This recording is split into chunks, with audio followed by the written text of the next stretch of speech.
రెండేండ్ల కింద బాపట్ల జిల్లా చుండూరు మండలం ఆలపాడు కాడు నుండి ఆటో డ్రైవర్ కొలువు చేసుకునే సందీప్ అనేటైన హీరోయిన్ సమంత గుడిగట్టించిన ముచ్చట మన వార్తలనే సూచించినాం కదా. ఇక సమంత గుడిగట్టి నిత్య దీప ధూపాలు పెట్టి మస్తుగా గొలుసుకుంటున్నాడు బ్రదరు.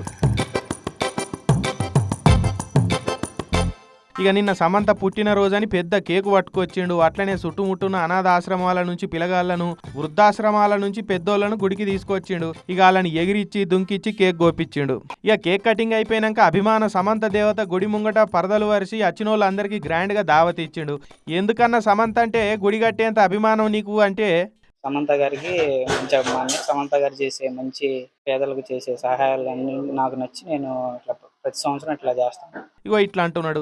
ఈ కాలం భక్త సమంత తప్ప ఈ సందీప్ అన్ననే. సమంత కోసం మునుపు ఏకంగా తీర్థయాత్రలే చేసిండు. రెండేండ్ల సంధి ఆమె పుట్టినరోజు నాడు తప్పకుండా బర్త్డే దావతులు ఘనంగిస్తున్నాడు. గుండెలనే కాదు సందీప్ అన్నోళ్ళు ఇంటి ముంగట గుడిలో కూడా కొలువైన సమంత దేవి ఎన్నడూ కరుణించి ఈ భక్తుని భజన ఆలకిస్తుందో గాని అప్పటిదాకా భక్త సందీప్ అప్ప అచంచలమైన భక్తిని ఆపేటట్టు అయితే లేడు.